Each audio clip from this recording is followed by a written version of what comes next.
So I wasn't going to actually record this, but I think I'm going to. The reason being is a lot of you guys struggle with your workshops through the winter being cold. So I thought this may be a cost-effective way that you guys could put some heat into your workshops. So what I've been and bought is, this is a lorry, truck, car diesel preheater. You can get them from 2 kilowatts up to 8 kilowatts. This is the 8 kilowatt motor, or 8 kilowatt one. So it's a diesel burner. You can run it on kerosene or paraffin. I'm going to run mine on kerosene because obviously heating oil is cheaper, so it should work out more cost effective. I will put a link for this particular model in the description below. Everything you need other than a power supply comes in the kit, all for under £100. Bonus. To me, that is a really cost-effective way to heat your workshop, that you're going to have constant heat when you need it without any major electrical bills through running oil filled or electrical radiators. So what do you get in the kit? You get in the kit the 8 kilowatt burner, instruction manual, this product list. You get this is an exhaust muffler to keep the noise down for the exhaust. Some come with a 10 litre, but this model comes with a 15 litre fuel tank. You get some flexi hoses if I can find them. Workshop's a mess because I've been sorting out other bits and bobs. So you get this box of goodies. You get some 75mm flexi hose that extends to about 750 long, I believe. You get some outlets. You get a bag full of connections and fittings that you'll need to install. You get a T for your hose because you get 2 of the hoses, so you get 2 outlets. You get your fuel line, electric fuel pump, which you'll need, Jubilee clips and the exhaust, and there's the other hose. And then this small flexi hose is for fresh air being sucked into the burner. My plan is to install it on this wall. So this wall's between my garage and my workshop, so I'm going to install it on this wall. I've made this bracket. When I was making this bracket, I thought, do you know, I'm going to record this. This is when I actually decided to record it. So you also get this metal plate which it stands on.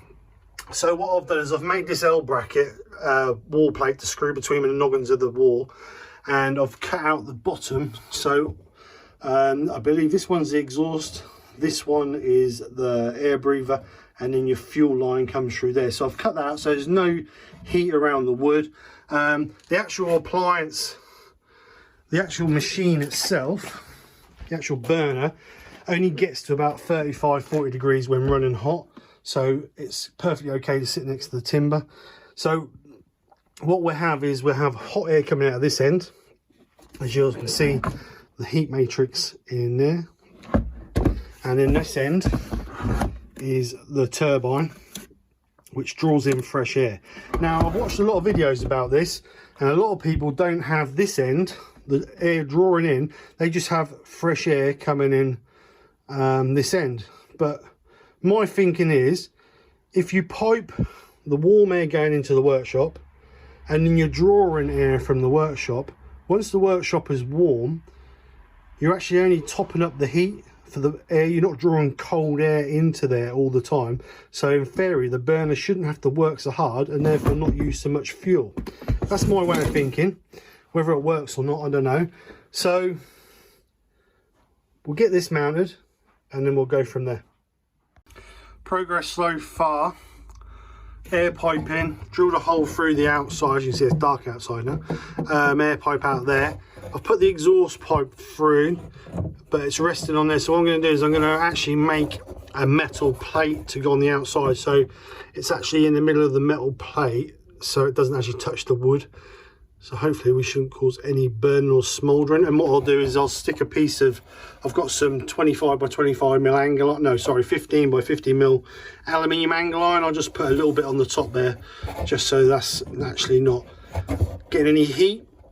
So that's the unit mounted anyway. Next thing I think would be piping. So obviously you're running a pipe from here. I'm going to bring it in above my door here. The blowout and the input, I don't know yet, I'm not sure, but I'll have a think about it and we'll come back to it. But it's up there, it's nice and tidy. I've just got to wonder where to put the fuel tank. I need to put the fuel tank somewhere it's easy to get to fill up, and it's not going to get caught, but we'll see. But at the moment I'm happy where it's going. Daylight, I can show you guys on this side. What I've done is I've brought them through this wall. I'm now going to make a plate to go in there for these pipes to sit, especially this exhaust one, because this gets quite warm, I would imagine. So I'm going to make a galvanized plate to support that, so that's in the middle of that hole. So I'm going to put some exhaust wrap around this anyway, so it should protect it from the wood, but better be safe than sorry. So I'm just going to measure this and make a plate for this in there. I've got a bit of galvanized steel, I'll be using that. So yeah, that'll be the next stage. So our exhaust and our air intake are two different sizes. This one is this is air exhaust. This one is 29. This one is 27. So I've got two different hole saws, 29 and 27. So that'll be fine. So what I'll do now is I want to mark out for some holes to go to screw it. So I'm just going to roughly mark this out along here, and then we can get some screw holes. I don't want them right to the top, so that will be there and there. And then these ones, actually I think I'll bring a little bit further in because we're going to have an overlap, so we'll go there and there. Not enough to hold that in. Shouldn't need, actually might put one in the middle as well. So let's just mark these with the hole punch.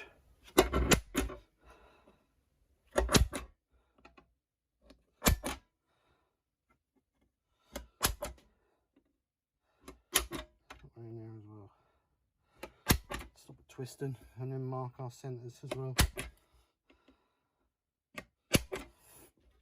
So there we go. So we'll go over to the drill and get them drilled out.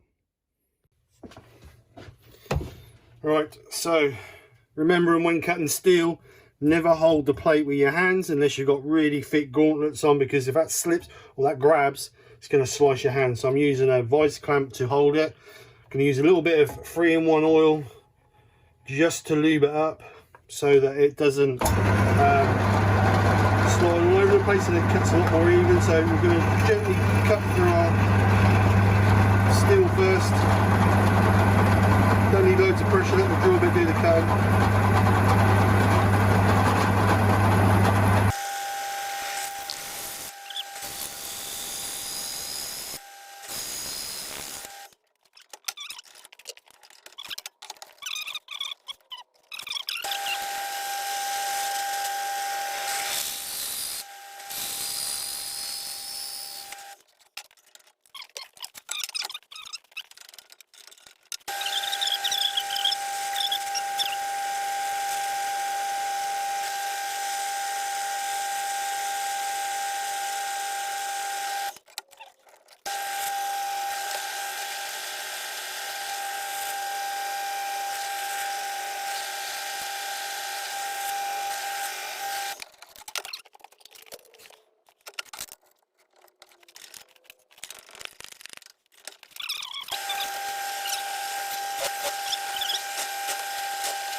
So then we've got to see if it fits.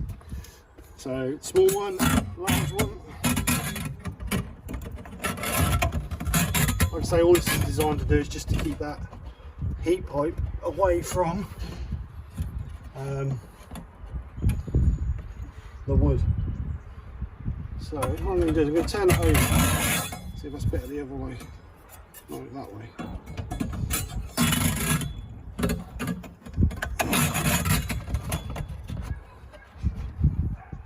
So we've got there, but the holes are a bit low. Just make sure it's in the middle. I think we'll put it away.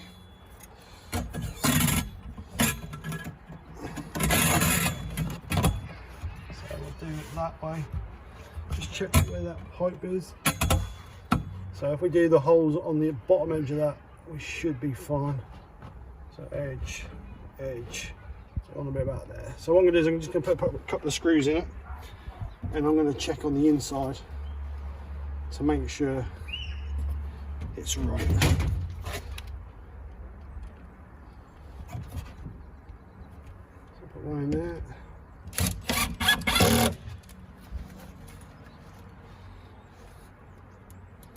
We'll put one in this side, and we'll just go and check it.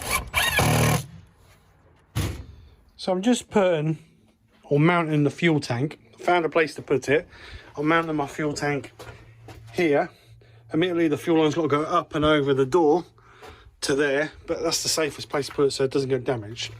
So obviously the fuel tank has to have an outlet, and there's no outlet. You have to fit the outlet yourself. Now, I may be being stupid, but obviously getting this to fit through the hole is a bit dodgy. So I drilled a 8mm hole in there, which is the diameter of the thread on there. But obviously getting that from in that hole there through into there is a bit tricky. So the way I'm thinking is use a piece of string to thread it through. Now, I'm hoping this is going to work, because if not, we are stuffed. So wish me luck. So I've got to try and get this through the tank down to there. So yeah, it's a bit of a tricky one. I did try feeding the bit in there and then try and get gravity to lead it over so that I could pull it through, but that didn't work. So this is second resource. So if I can get that through there, then happy days. Ooh. It might work. I'll pull that through. Put it, oh, look at that. So if you're fitting one of these, use a piece of cord to pull your outlet through your hole. I'm not going to take the cord out of it just yet until I've got it all mounted up. So there's obviously an O-ring on the inside of there. Then you've got your O-ring that goes on the outside. I'm not going to take the cord off just in case that pushes back in just yet. So O-ring, and then you've got your nut to obviously give you a nice tight seal. So there you go, guys, that's how you do it. I was a little bit concerned that I was going to struggle getting it in there, but it seemed to work. So progress even so far. Fuel tank mounted on the side of my racking, just outside the workshop door. The reason I put that side is because the door opens that way, and I didn't want it behind the door and getting bashed. I normally stack all my shovels and picks and all that this side, and hang all my air lines and extension leads up here, so I didn't want it up there. So I've run the fuel line down beside the door, inline fuel filter. You actually get a fuel filter with the pump, but I took it apart, and the gauze inside is not very fine, so I've decided to put a small, this is a motorbike one, inline fuel filter. Then I've run the fuel line along there, along the bottom of the door, so it doesn't get catched, and then back up this side to the fuel pump. And then we've got another hose. I've had to buy this hose because the hose wasn't long enough. Again, this is motorbike fuel pipe. From there up behind this board, clipped along the edge of my bracket to plug into my fuel input there. So next stage, connecting up the electrics. So as always, I don't show connecting electrics on a video, but I will connect them, and then I'll come back and show you guys where I've mounted it, how I've connected it when we get there. Power supply in, powered up. Obviously 240 in earth. I've taken the earth back to the main fuse box because there was no earth on this cable, so I've got an earth from the fuse box, and obviously we've got a 12 volt negative and positive which goes to our burner. So what we're ready for now, fuel pump all mounted, connected up, signal cable to it. I haven't connected this to the burner yet. The reason being is we need to bleed this, so I'm hoping the pump's gonna be powerful enough to push it up. Gravity should feed it from the tank, because the tank and the pump are not far off the same height, so there should be enough pressure with the weight of the fuel to push it to the pump. So then we need to just make sure we pump it that little way to bleed the air out of it. This is why I've used transparent fuel pipes, so we can see if there's any airline and air bubbles in it. So next step is I'm going to put a bit of fuel, not a lot, perhaps a litre in the tank, and we'll see if we've got any leaks. I'm not going to put loads in there, just in case we've got a leak from this fitting on the bottom of the tank here. It's only a couple of O-rings, so I'm not 100% confident on that. So let's get a litre of fuel in it and see what happens. But other than connecting the control panel, which I need to extend this wire, but I'm going to just get it connected, get it up and running, and then I can extend this afterwards. So at the moment, all going well.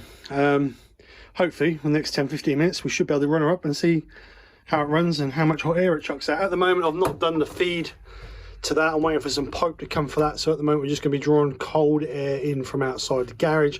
But like I say, eventually that will be sucking air out of here and then blowing air, and then that'll be like recirculating from the workshop. So that's the plan.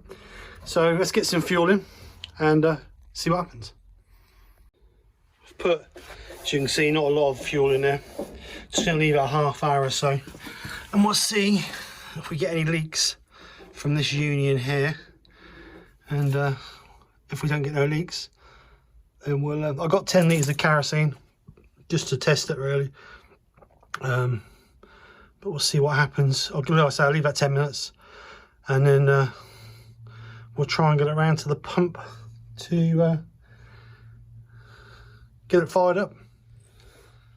So I'm just priming this. I've got the fuel to there, I've got it up to here, but I've got a few air bubbles in it, so I want to keep it running. To get the pump to run, just hold that there for a second. To get the pump to run, you have to hold OK and arrow. If you've got this control panel, you have to hold control and arrow down, and you'll get a number H, and it says off, which is obviously the pump's off. And if you press the arrow up, the pump will start. There you go, you hear it ticking. It's a bit noisy, the pump. I may have to relocate that pump so I don't get so much noise from it. So what I'm trying to do is I'm trying to get as much air as I can out of the pump before we actually put it on the burner, because if not it's just going to keep tripping out when it tries to fire up. It doesn't matter how much we pump out, because we can put it back in the fuel tank because it's clean, because it's going through our filter, so it doesn't really matter. But as you can see, I don't know if you can see, there's a few little air bubbles coming up through there, which I'm going to try and get as much as I can out of it.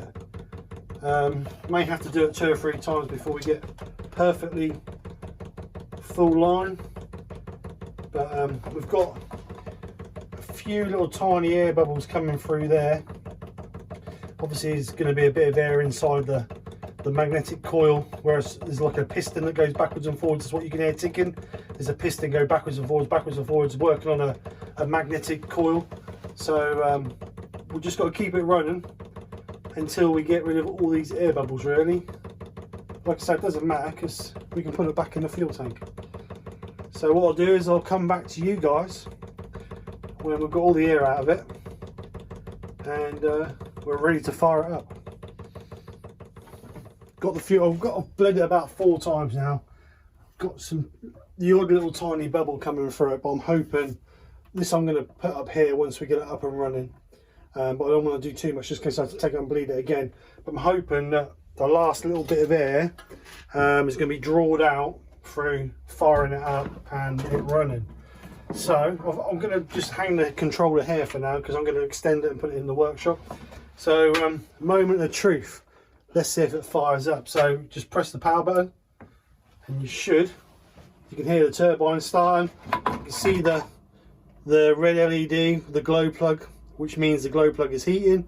You've got the hot and cold coming in, the exhaust and fresh air being sucked in, and obviously the blue light is saying there's power to the pump. So hopefully it should now try and fire up. So then you can hear the pump saying the pump's now started. So what it should do is there should be some bars come along. Should be some bars come along this area here. I think there's 2 yellow, 2 red, and 2 red, 2 green, and 2 yellow. I think. But I've ordered a better. There's a newer controller out, which I've ordered because it's supposed to be a better controller. There you go. You can just hear the exhaust firing up. Don't know if you can hear that. So the exhaust is now going, so it should be producing hot air. So we'll let that ramp up and see how noisy it is and see how much heat it produces.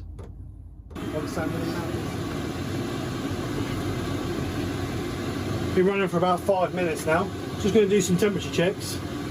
So I'm going to see what this temperature this is. So the hose is 62 degrees. Well, 64, depending on where your pointer really. So 64 as it goes through there. Our exhaust is, depending on where you go, 125.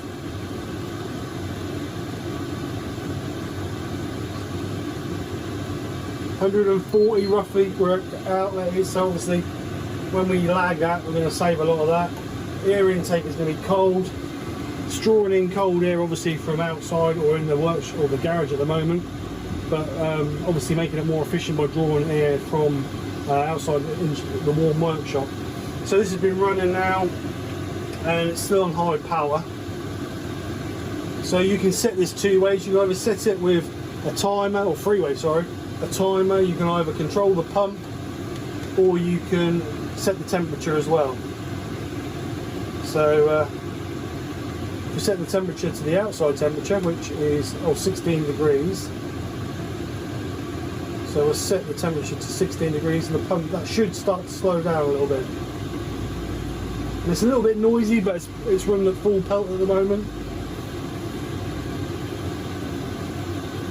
But you can set it so you run it on pump speed rather than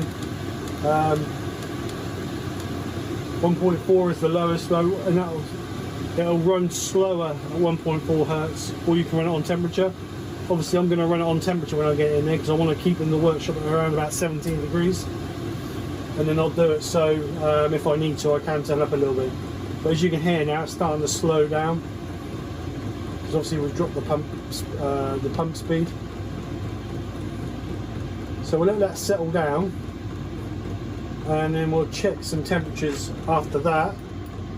Just check the outlet. Still about 64 degrees. Exhaust is about, depending on where you go here because it's so reflective, it's around about 130 degrees.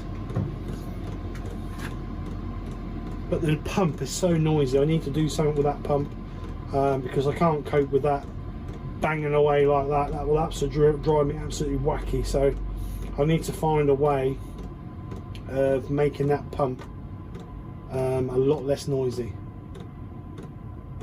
But as you can hear now, it's virtually, you can hardly hear it. So we'll see what heat that's chucking out on the workshop.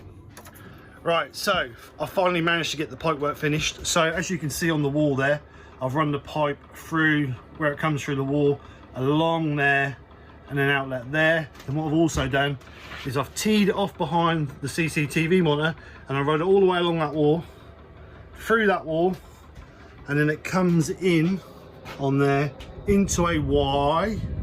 Trying to hold this so I've got it on the front screen, and then I've got it wide off to 2 outlets into this workshop because this is the bigger workshop. So hopefully keep this nice and warm. I've had this running now for 2 or 3 weeks, and I'm actually getting about 5 days of running out of it on 15 litres of kerosene.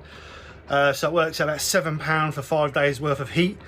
But what I've been doing is, when I'm not in the workshop, I've been turning it down to 10 degrees just so it ticks over, and actually keeps the workshop around about 12-13 degrees. So it's keeping it just the chill off of it, enough to stop things rusting and moisture setting in, and it's working really, really well. I've mounted my control panel here. As you can see, it's saying 17 degrees on there. For some reason, a bit of a cold spot here, but it's saying 17 degrees on there. But up on the wall, you can see the thermostat is saying, what's that saying? 22.3. So obviously that's up near a heating pipe anyway, but you can feel the heat as you like on the head height compared to foot height, so you can feel the heat anyway. But at the moment, I'm really pleased with how it's working. So I hope this is an insight to try and heat your workshops for a cost-effective price. But what I will do, I'm going to keep it running, because I keep it running 24/7. I'm going to keep it running, and then in a couple of months' time we'll come back and we will see whether it's, one, reliable, keeps going, and two, how efficient it is, whether it keeps doing the 5 days on 15 litres of fuel. Obviously we get really cold spells, and depending on how much I keep turning it up, varies a little bit. But to me, 15 litres of fuel for 5 days heating is really, really good. So anyway, hope the video helps. Any questions, chuck them in the comment or message me, and hopefully you guys can heat your workshops. So anyway guys, take care, speak to you soon, and bye for now.